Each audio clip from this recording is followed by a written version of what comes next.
तो हेलो नमस्कार दोस्तों, कैसे हैं आप लोग। उम्मीद करता हूँ सब लोग बढ़िया होंगे। आज हम बात करेंगे इंस्टीट्यूशनल मनी क्रिप्टो में क्यों आ रही है, banks, hedge funds and ETFs explained इन हिंदी।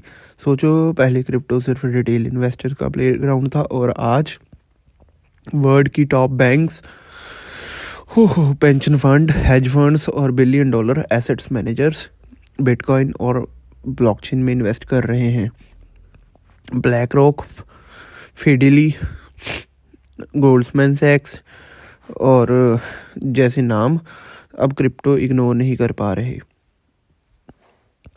पर सवाल ये है, इंस्टीट्यूशंस क्रिप्टो में पैसा क्यों डाल रहे हैं? उनको क्या दिख रहा है जो रिटेल को लेट समझ आता है? नमस्कार दोस्तों, welcome to crypto knowledge hub. आज की वीडियो हम डिटेल में जानेंगे इंस्टीट्यूशनल इन्वेस्टर क्या होते हैं, क्रिप्टो में उनका इंटरेस्ट क्यों बढ़ रहा है, ईटीएफ का रोल, रेगुलेशन का इम्पैक्ट, इंडिया पर इसका क्या इफेक्ट है, रिटेल इन्वेस्टर क्या सीख रहे हैं। एंड तक बने रहिए। इंस्टीट्यूशनल इन्वेस्टर्स कौन होते हैं? इंस्टीट्यूशनल इन्वेस्टर होते हैं banks, hedge funds, mutual funds, ठीक है जी, pension funds, insurance companies, sovereign wealth funds, endowments. ये लोग बिलियंस मैनेज करते हैं और long term risk manage approach रखते हैं। और जब ये किसी एसेट क्लास में घुसते हैं, मार्केट का स्ट्रक्चर बदल जाता है। पहले इंस्टीट्यूशंस क्रिप्टो से दूर थी। अर्ली डेज में क्रिप्टो रिस्की माना जाता था। Regulation unclear, custody issues, volatility, scams and hacks, accounting and tax confusion. Institutions को कंप्लाइंस चाहिए होती है, सब कुछ डॉक्यूमेंटेड, ऑडिटर और लीगल। ठीक, अब क्या बदला? पिछले कुछ 5 सालों में मेजर चेंजेस हुए हैं। क्रिप्टो ईटीएफ अप्रूव हुए हैं, ठीक है। बिटकॉइन जो है, बिटकॉइन ईटीएफ ने इंस्टीट्यूशन को इजी एक्सपोजर दिया है, ठीक है जी। बेटर कस्टडी सॉल्यूशन हुए हैं, ठीक है जी। मार्केट मैच्योरिटी हुई है। इन्फ्लेशन हेज फंड्स की जो है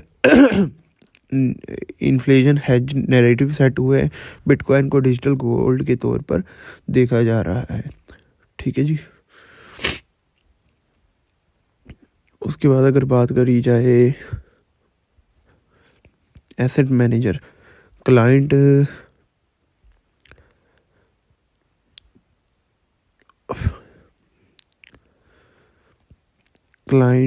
पोर्टफोलियोज में स्मॉल एलोकेशन ऐड कर रहे हैं, ठीक है। उसके बाद 1 से 5% एक्सपोजर एक्सपेरिमेंट हो रहे हैं, रिस्क डाइवर्सिफिकेशन हो रहा है। इससे डिमांड बढ़ती है, वॉलेटिलिटी जो है वो भी बढ़ती है, धीरे धीरे रिड्यूस होती है, मार्केट लेजिटिमेसी बढ़ती है, ठीक है। Tokenization and blockchain use cases. Institution सिर्फ बिटकॉइन नहीं, ब्लॉकचेन टेक्नोलॉजी में इन्वेस्ट करते हैं, ठीक है। उसके बाद अगर बात करी जाए तो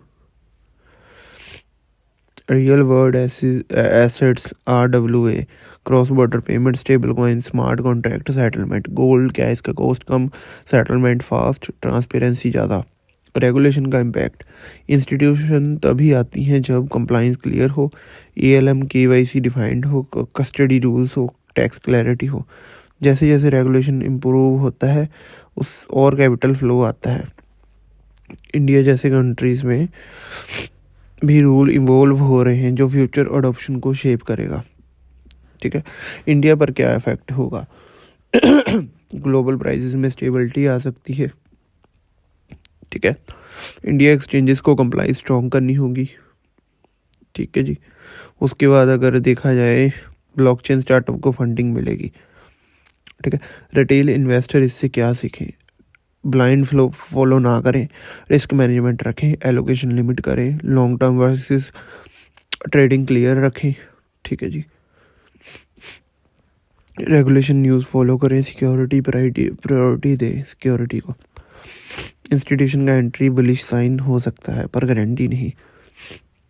समरी एंड आउटरो, इंस्टीट्यूशन का मतलब बिग मनी, ETF ने डोर ओपन की है, कस्टडी एंड रेगुलेशन मैच्योर हुए हैं, ब्लॉकचेन अडॉप्शन बढ़ रहा है, इंडिया के लिए फ्यूचर अपॉर्चुनिटी। अगर वीडियो पसंद आए तो लाइक करो, सब्सक्राइब करो, ठीक है जी।